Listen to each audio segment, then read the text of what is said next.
Hi, hello, and welcome to another edition of Executives Corner. My name is Simona Spilak, and I am the executive coach to world-class leaders. And of course, if you are that super successful leader, you do know that marketing is one of the key activities and key success factors of your sales, but as well of your branding. And if you are the one who is like not only confirming all those investments in the marketing, but as well juggling the search for that unique marketing solutions, then you are right here. Because today's guest of mine in Executives Corner is somebody who has a lot of experience in marketing, and his name is Graham Arrowsmith, and he works and manages his agency, which is called Marketing to the Affluent. What an interesting name. And I'm really, really looking forward to say hello to Graham. Hey, hello. Hello. I'm really delighted to be here with you, Simona. It's fantastic to be live with you as well.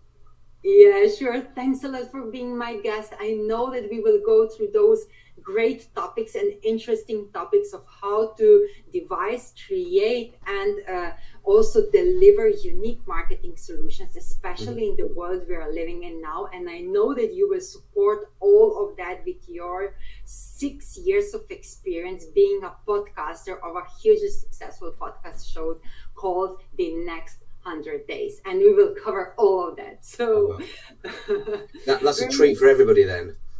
Yeah, exactly. So let's start. I know that we met in an interview. I was your guest in the Next 100 Days podcast, which I'm really grateful and thankful for.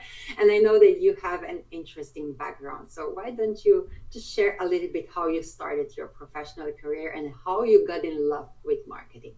Oh, I started back in the 1980s when I graduated, and I joined a big tobacco company called British American Tobacco, and I learned the skills of a salesman. I moved from there to another company that you might be aware of, Lego, making and selling Lego bricks into the trade. I absolutely loved it there. I loved it in every company I've worked to learn. That became more of a marketing role, and one of the first marketing campaigns I ever did was in Lego, and we actually were trying to attract teachers to an exhibition in Birmingham, and I you know the little Lego men that you have the little legs off. I pulled some legs off, stuck them onto a postcard, sent them out to teachers in the area to say, come to see our stand. We've got some really interesting things to show you. Well, they did. They came in droves, but they all wanted their little figure because I'd taken off the legs, and I said, find your feet at our stand. So they turned up and said, can I have my little legs, please?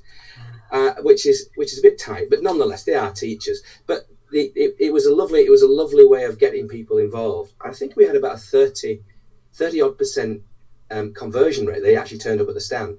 So we were very, very pleased with that. And that kind of got me in love with direct mail. And it was a campaign that we did and we loved and did well.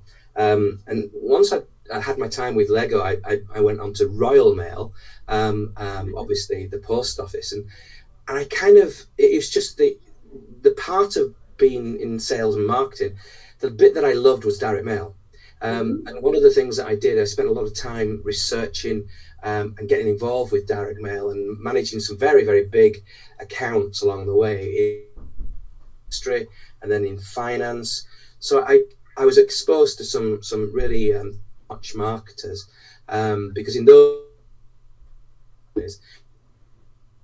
very talented people who know how to get response from people from so I learned an awful lot from people like that and managed accounts like Grattan, Damart, Empire Stores, Next, a number of companies like that, and in finance, Midland Bank and companies like that. So basically, I had that kind of experience, but then I moved into the world of data. Actually, before I finished Royal Mail, I was involved in their data team, and I did some of the first data deals, if you like. It was a fact, and I've only got great things to say about Royal Mail. They're a brilliant set of people. But I moved on to Equifax, the credit reference.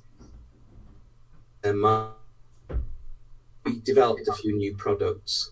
So I got involved with data suppression, and that's all to do with data cleansing, and that's still part of my offer.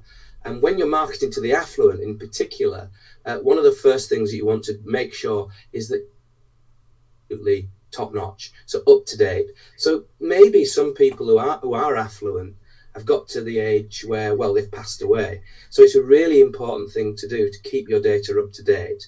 And so as part of my service to people that I work with, we can cleanse the data that they've got to make sure that they're not marketing to people who they're going to offend, actually, because the people who are left are not going to be too happy that you're writing to people who have passed on. So we moved from there to another, and then from there to so I've got involved with all aspects, Simona, of direct marketing, from data, print, and now finally fettled. I actually help people market to the affluent by doing the creative side, postal, etc. And so it's a sort of almost like a full service, but on scale. But I work with a number of partners to help me deliver campaigns. Yeah, great. What an impressive career, Graham. I could really. And it's about 600 years long, but you know, it feels like no, it isn't. It isn't. But there is a lot of experience behind, and I love it how you actually went from so many different brands, not companies, but really those well-known brands who everybody knows, like Lego, or yes. And then you ended up in that data area, which supported you to create and build your own agency, isn't it? Yeah. Like that? And how does the marketing to the affluent differ compared to, I don't know, mainstream marketing brands? I think if you look at it this way, that if marketing is a bit like a triangle, okay, and the wealth is towards the top, it's just the top bit that I'm particularly focused on. Now, what I mean by that is that if you're looking about the top, say, 10 or 15% of the total population, if you're in that top 10 or 15%, then you're in the affluent part. Okay. Or your income is likely to be. Income's not the only thing. You can have income, but lots of assets, because you might be, say, a business owner, for instance, and you might take dividends and so forth. So income's not absolutely that important. Just not. It's just. So the key thing is that people have good, so have a huge amount of assets, and typically, to be called high net worth, you would have £250,000 of disposable assets, of assets that you of the property that you're living in. So your home isn't included. So effectively, you've got that much more assets, and that's the minimum. Okay. So beyond, if you go above that level, to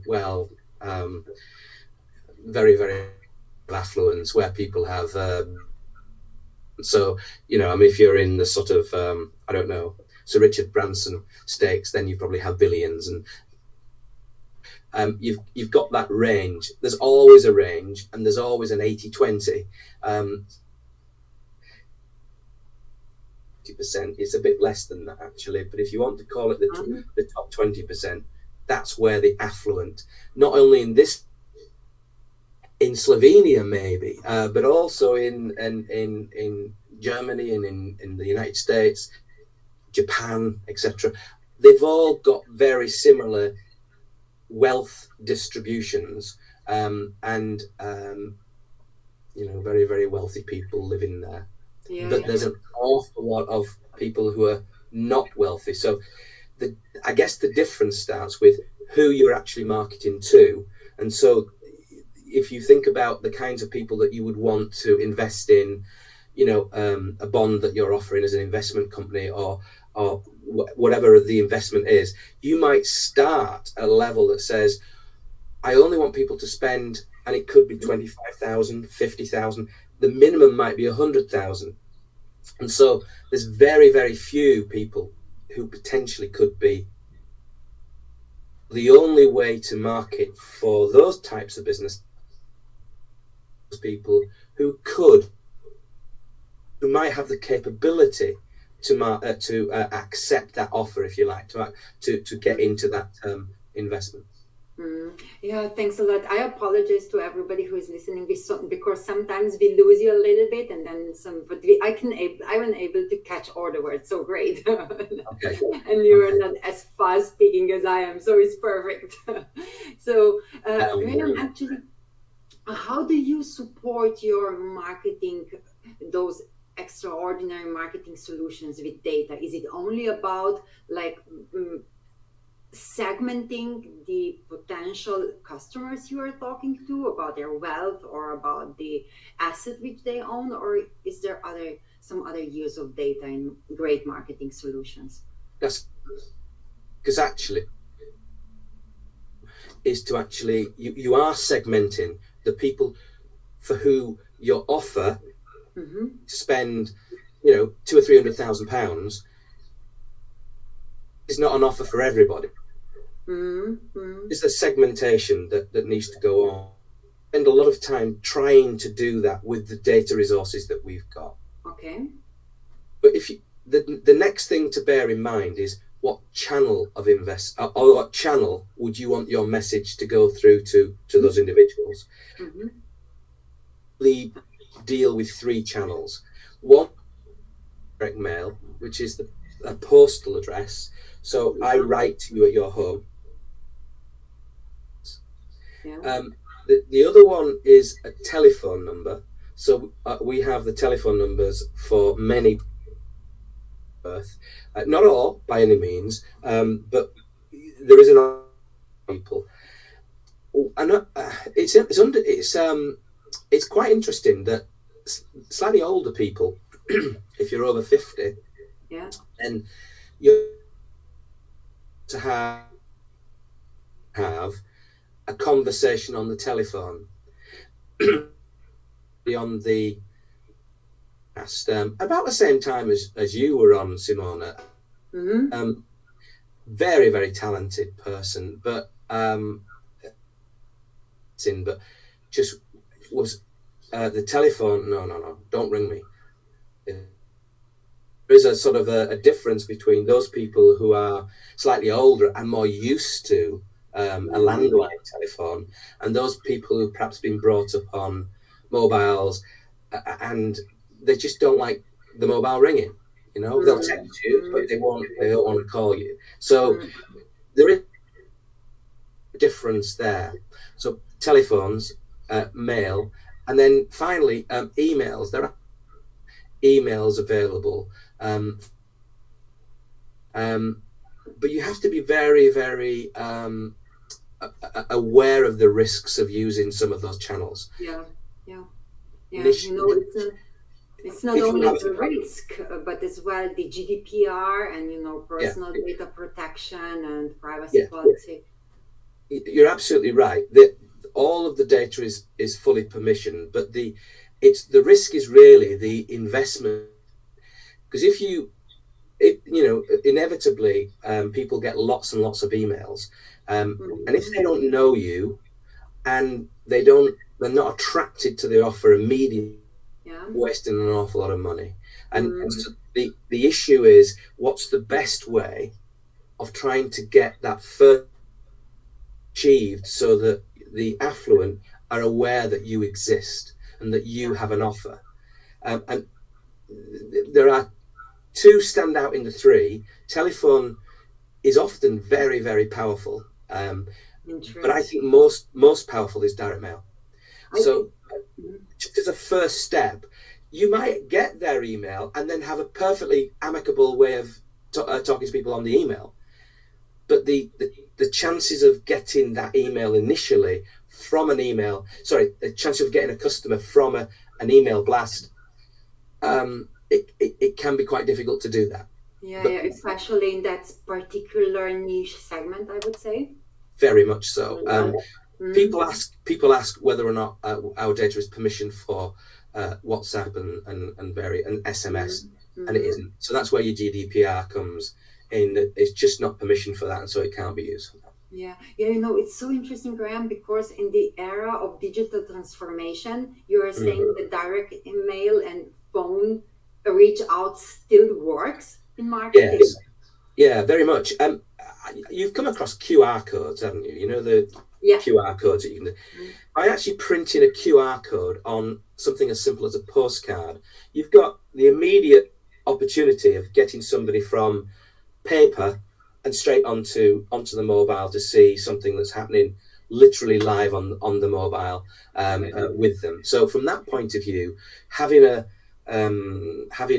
postcard with a QR code is a very, very effective way to get that offline to online. And that's really important. That if somebody can do that through, I love postcards. I think that they can work really well. We recently did one with a fine wine marketer, and the reason that it did really well, I think, is he had an absolutely staggeringly good offer. Yeah. And that's one of the things. Quality of a product or a quality of a service, most probably. It actually wasn't that. Yes, of course, they have fantastic wine. Much posher wine than I would potentially drink. You'd be quaffing it all day, Simona. I know that, but me not so much. But I think the key to their offer was that they wanted people. It was they were wine tasting a few months ago, and basically that worked really well for them. And what they did is they sent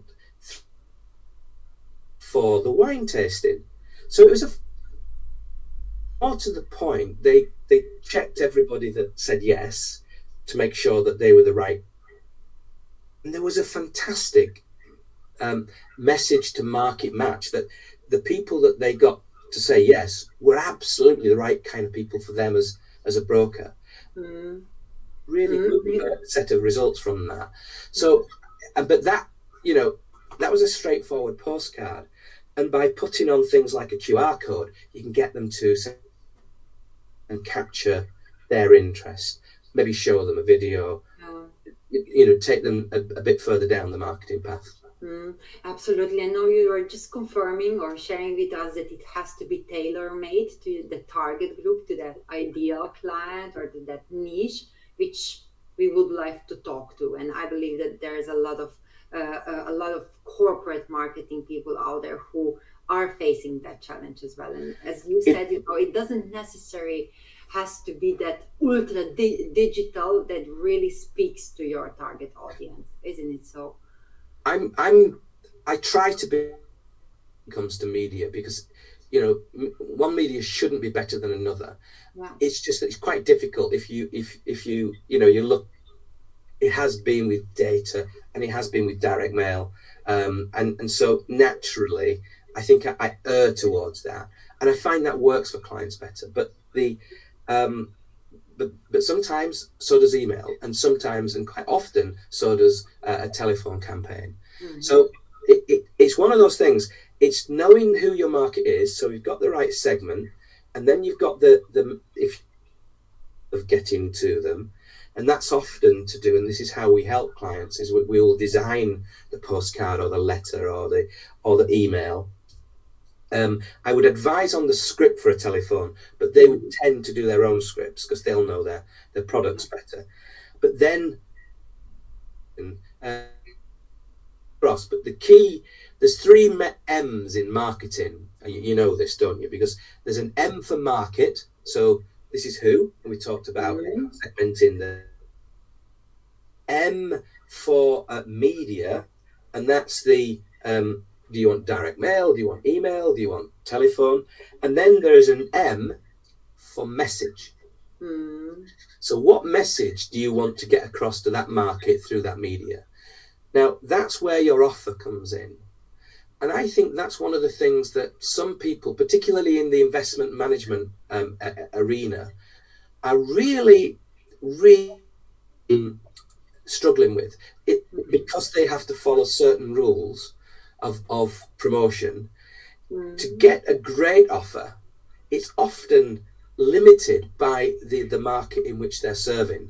So they can't get across necessarily the very best of offers for their potential clients, which is a shame, because to be honest with you, these people make them an awful lot of money. Yeah. So the offer is really important. So whether that's 3 bottles of wine or, but do you see what I mean? So if you can invest in a very good, in fact, the most irresistible offer, then you're much more likely to have a good outcome, particularly with the affluent. And because if you think about it, if you're converting somebody who's going to spend more money with you than the average guy, then you should be able to spend more money to get that average guy. Absolutely. And, can you share with us a little bit what are the brands, products that you create, those unique marketing solutions for the affluent? You don't have to talk about clients directly, but just what products usually are offered or sold, promoted to such clients. The types of clients that we help are clients who might be investment management companies or wealth management companies. And some of those investment businesses they want to get investors. They want to find people who will invest in their business. Yeah, it could be all kinds of things. I was talking to somebody who's going to be on our podcast to be released. It's tomorrow. It's tomorrow. And he was talking about investing in bridging loans. Now, business bridging loans currently are quite popular because basically coming out of the pandemic rather, a number of businesses have gone under and they've got stock. So along comes somebody with some cash from a bridging loan, buys that stock, probably at a slightly distressed, then to turn that stock into cash for their business and make a little bit higher than normal profit. So from that point of view, having access to bridging loan finance is quite a popular thing at the moment. So the people providing that need people to invest in it, to put their money in as the basis of the loan. So that's an example of one. The same company offer property type investments where somebody might be building, rebuilding, shall we say, property, and so they're looking for investments in that. Other areas that I deal with are, there's all kinds of areas, but basically care homes, for instance, who are marketing to people above 50, and they want people to come along and experience their care home. I've mentioned earlier fine wine. There's a number of different market sectors that typically I help with. One area where my data goes to is in the area of financial services or financial advice, and so that's where working with a partner, my data goes there to help people who want to provide seminars, so financial seminars. So we've been doing that for a few years and fairly successfully. Yeah. So if I understood correctly, everybody out there who has an offer at the premium level and would love to identify and reach out to their consumers, clients, customers who are the target for them, they should reach out to you because you know how to talk to the affluent. Yes. Well, I mean, I don't wish to sound like I'm the answer to everybody. I might not be, but having said that, the kind of marketing that I might do with them is going to be quite different from others. Here's I just wanted to show you something because we were live. I thought I'd show you something that's literally a box. Customized, something really customized. Now, so if you imagine you could put anything, you could print the outside of that, anything, with anything.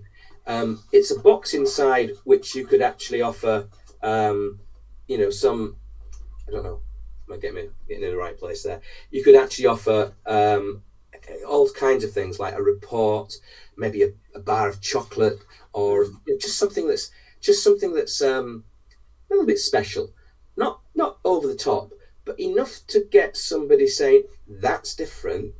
They didn't have to do that, but they did, and that makes them stand out. Now, getting something three-dimensional that has something in.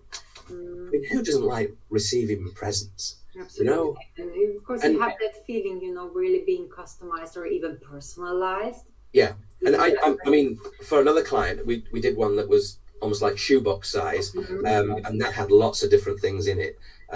But it does create interest, and it does create a certain amount of obligation as well.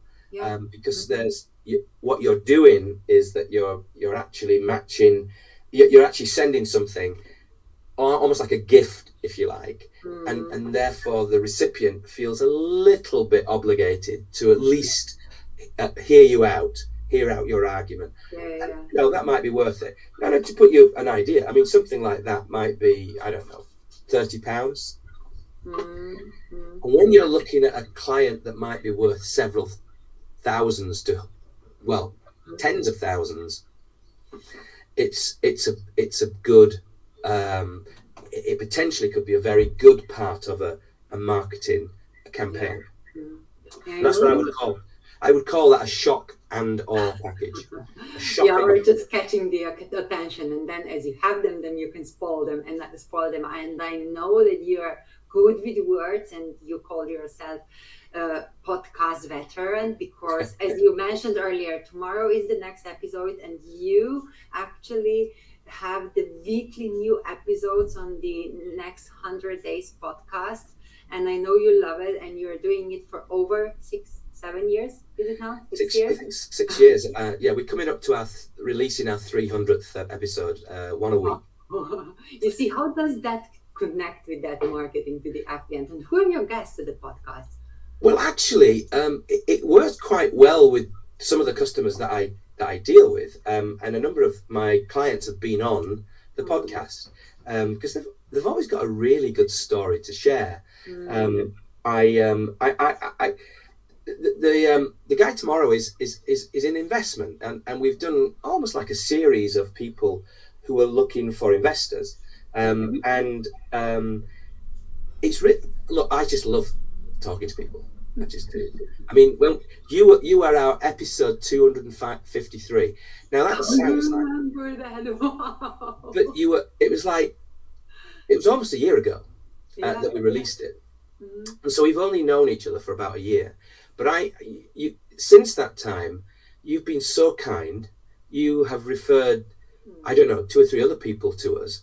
I'm a networker. You are a networker. You're brilliant at networking, Simona. You are, and I have to say, the people that you've I mean, like Kelly Reese, who, for instance, was on recently. I had a young lady. Works with corporate women, so yeah. Well, I had a young lady who connected to me on LinkedIn today, and she told me that ours was one of the first podcasts that she listened to, and she's quite new into marketing. So I suggested that she read Dan Kennedy, because frankly, Dan Kennedy is great when it comes to direct marketing, etc. And it's it's just do it. Find out his books. They'll cost you £15, and they'll pay for your career promotion. But this young girl was saying that she had actually watched Kelly, and she was so impressed with her. But everybody that you speak to on the podcast, and you know this doing the lives, they've all got something special about them. And you were so much fun, You still haven't wiped the blood off the behind you. I don't know. Is it? I still do. You know, it's that red splatter on the wall behind you. Still there. Yeah, I don't know. I'm surprised the police haven't actually followed up on that. You know, because a blood splatter behind you. But the podcast is fantastic. It gives us an opportunity to have a bit of fun, but actually to learn as well.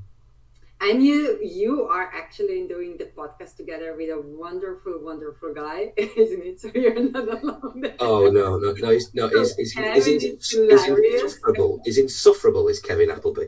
His football team are now the richest football team in the world. Oh my goodness! I'm never going to live this down. Anyway, but no, he's brilliant. He's a great friend. He's the kind of guy who I might ask 2 or 3 questions and he'll ask the one and it'll sound, I wish I'd have asked that question. Oh. But he's so he does think through his questions. But when you have 2 of you, you can do that because you're not only asking questions, you're listening, but you're thinking ahead to the next one. And we don't script. We just cannot script. No, but you are an excellent doer. It's so dynamic, really, on your podcast. So if somebody is out there having a great story, they should reach out to you. Absolutely. They will enjoy it. No, we would love to have more guests. I think Kevin and I had a sort of a wobble after the episode 253. Oh no, that was you, wasn't it? No, we said, shall we cut it here because it'll never get any better. But no, we thought, we'll keep going. And we've got some great guests lined up. And what's interesting though, Simona, is that it's never about the same thing. It's not always about marketing or finance sometimes we've got a guy coming on who has his own sales, or he had his own sales podcast, but now he's going to become a cannabis advocate. So he's advocating for cannabis. Now, I'm going to find that quite interesting because it's not really my thing, I have to say. I've never dabbled. That must make me sound very, I've smoked in the past, but I never smoked cannabis. So, but it's legal in certain parts of America. Yeah, it is. But people really, if we switch or transition our careers, we always leverage on something what we already know really well. And obviously, he was a podcaster. He will know how to communicate, how to really send the message out. And I believe that you're doing similar thing from marketing to the podcast, and most probably I think so. You're using your humor with your grandchild, isn't it like that? Well, I do have a grandchild. I have a young lady, Eliza, and she's so funny. I don't know where she gets that from, but basically she is. I genuinely believe that. I think we get one go, don't we, at life, and I think you just got to enjoy it. And I think the podcast is my way of enjoying just a few minutes every week where we have somebody who, these people, I don't know, I'm always in awe of the guests that we have because they always have something that is just awesome about them. That how did you get the time to be as good as you are? And it's, you're a brilliant, you're a brilliant example. We've had some brilliant guests. And we're so pleased. Maybe we're not the biggest podcast in the world, but look, we've probably been one of the longest running. So wonderful. I consider every single guest being a gift as well, because as you said, it's not only about stories, it's about connection, which we create, but as well learnings. And recognizing that there might be 10 people talking about the same topic, but they will share it from a different angle. And it's so powerful often, and it's so attracting.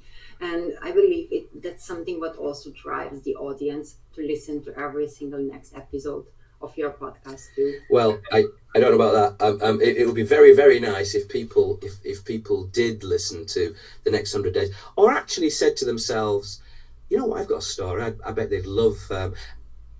Now, the one thing I would say to anybody who thinks I'll be a podcast guest, because most people don't even think about it, is that as long as as far as we're concerned, just have a little bit of time when you give yourself an opportunity to have a laugh, because the whole idea is that we have fun, that we don't script. We haven't got this list of questions that we want to ask you.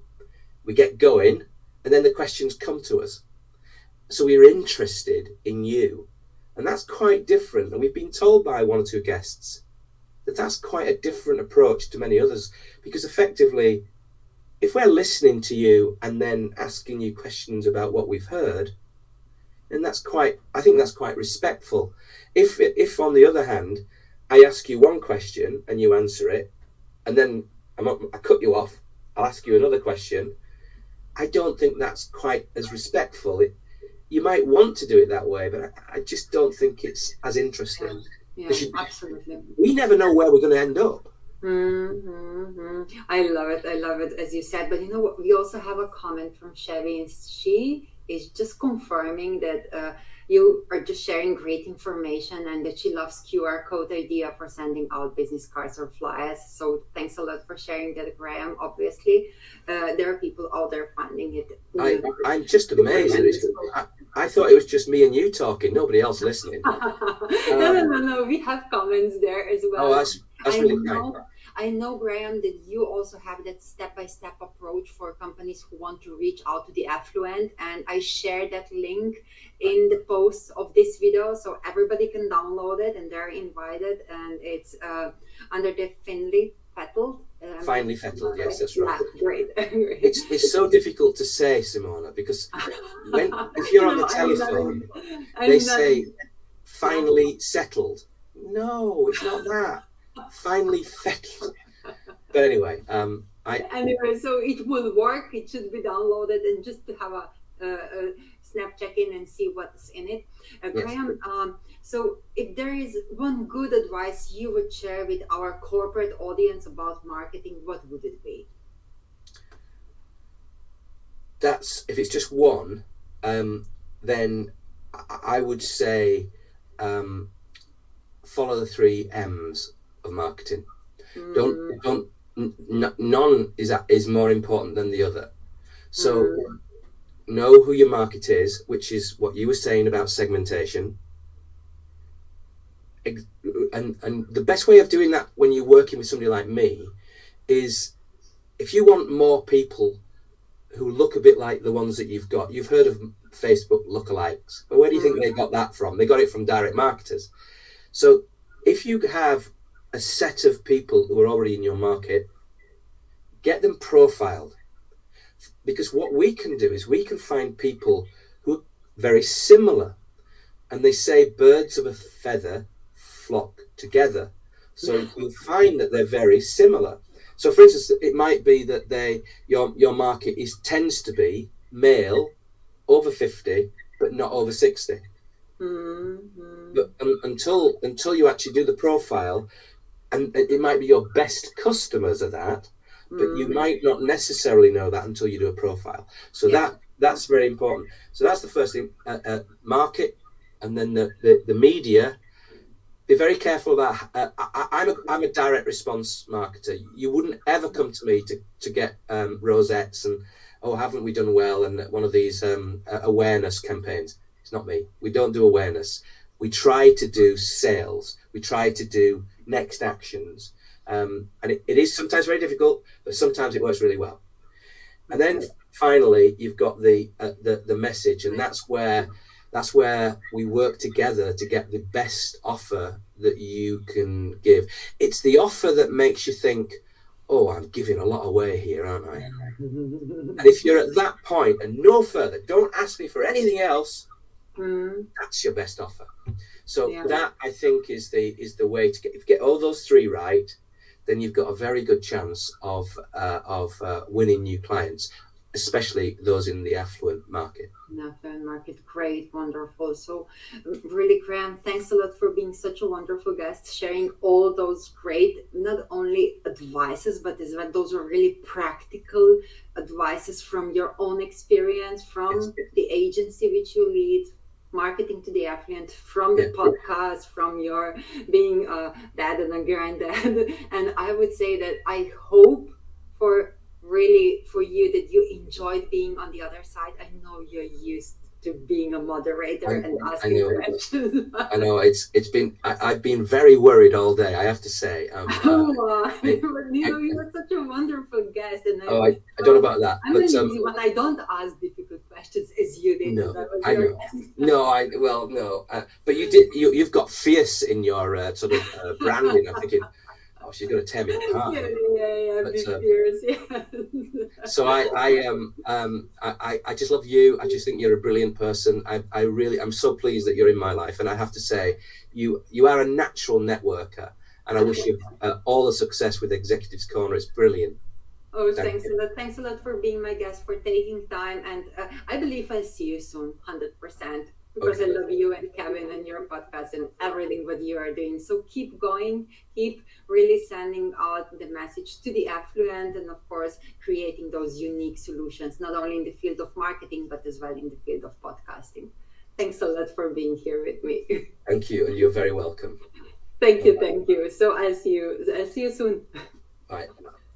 So thanks a lot for being here with us, and thanks a lot for following the Executives Corner. And I know that if you are the super successful leaders, you might need a help or just to support a little bit to even become more successful, or to work on some challenges which are either related to your business or your private life, juggling all those high stakes decisions, and of course trying to align your actions and your goals with your values in your professional and personal life. Then reach out. I hope I'll see you soon, and if not, I'll see you next Thursday with another edition of Executives Corner. Take care and see you soon. Bye bye.